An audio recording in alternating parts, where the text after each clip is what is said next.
Mindaugas, still Postis, Tommy Jones and Luke Foreman, Jack Driscoll, Ricardo Bemsee and Daniel Holt on row 2, Sean Gosling, Adam Fruin, Daniel Preston. That's your front row for the 600s. They will be the second wave of riders setting off. Oh boy, somebody will work on their practice starts a little bit.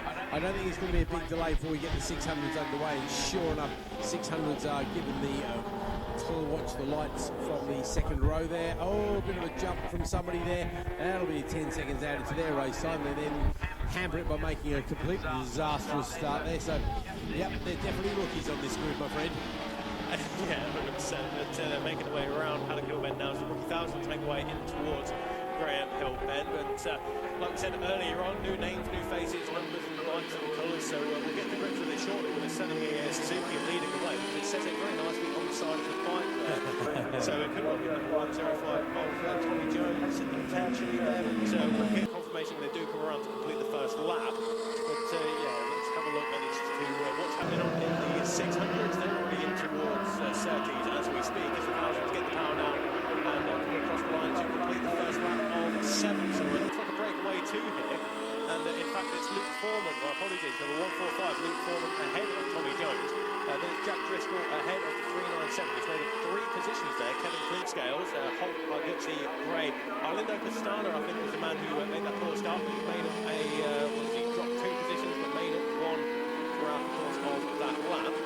I'm in the 600s there for you, my friend. As we see them come across the line for the first of their 7 times. And it is the number 26 machine of Dan Preston, the third on the grid, who leads the way ahead of the Mr. Gosling there. Sean Gosling, of course, who was on pole position in this race. And then it's Adam Fruin on that R6, who identifies as a Ducati. So that's the battle between the rookie 600s in the earlier race in this particular class today, the rookie 600 class. We did see a victory for it was Fruin from Preston and Gosling. So these 3 established themselves very much as the class in the field, certainly this weekend, because we never know who's going to do what. Some people are local specialists in things. Interestingly enough, I see Gosling has actually set the fastest second sector time over the line. So out the back there, so it shows you the thousands really don't have much of an advantage around here as well. In fact, it's Benson on the 600 who's set the fastest lap of the race so far. We're only 2 laps into it, but his 54.0 is a very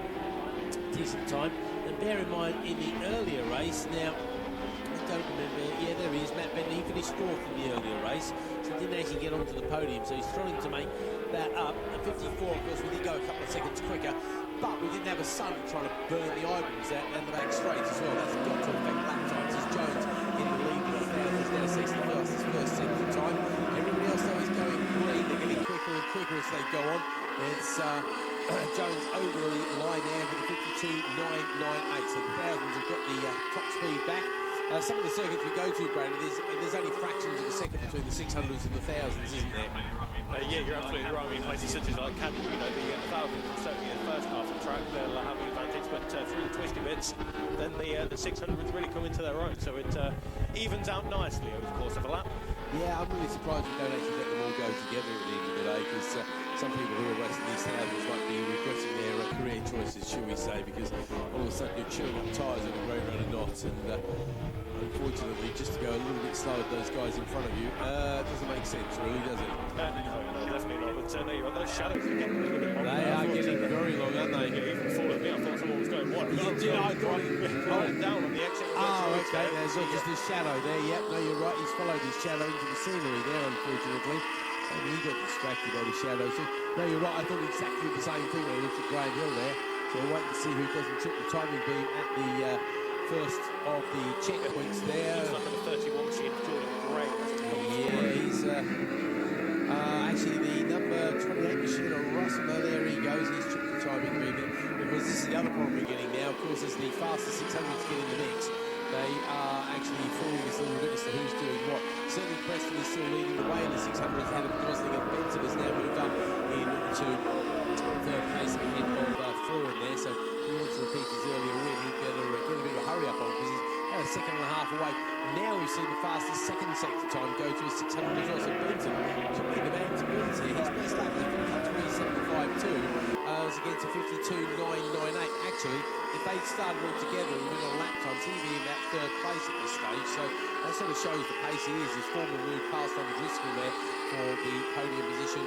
And we do have a jump start penalty applied to the number 86. I saw that. Martin Johns. Yeah, he was. That was very obvious indeed, wasn't it? Oh, you were looking the other way. No, I saw it. He basically moved when the green lights went on. So that's close enough. Yeah, exactly.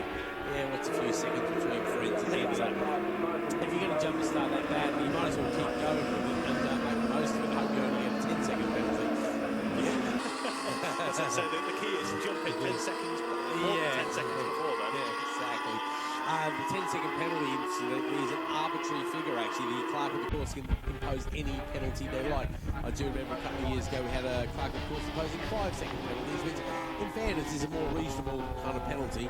But 10 seconds is the general number. It's just a nice round figure, I guess. And it's easier to add on to the figures, too. So, Jones, Foreman, Driscoll, they're on their last lap now, so the rest of them will be coming across the line. Click scales there in 5th place then. It's the first of the 600s, which is Preston. So, we do apologise for using the first name all the time, but we've got to learn these names at the end of the day, because you're new to us as you are to them. Dan Preston is who leads the way, and Bemsee was half a second behind him. Looking at the fastest laps, though, Preston's fastest 53.40. To be fair, Preston's gone faster overall lap than his rival Benson, so hopefully Preston's going to be safe with that gap. Gosling, however, is 2 teams back, but I don't think he's in a position to challenge through this behind Benson as well. So there goes the chicken flag, and it's going to be a win this time for Luke Foreman from third on the grid. Second across the line, Tommy Jones. Then in third place, Jack and Driscoll. Converts that 4th place into a 3rd place there. Next up is going to be Dan Holt, and then go on, mate. I was going to say, I'm not sure what happened to Tommy Jones on that lap, but he lost the race by 1.2 seconds, but also went 2.1 seconds slower than Luke Foreman. So there must have been a mistake somewhere made on that final lap, unfortunately, and that's cost the win. And you don't want to pre-guess these things, but that could be pretty good at the end of the season, because we have seen championships won by literally a point at the end of the season. So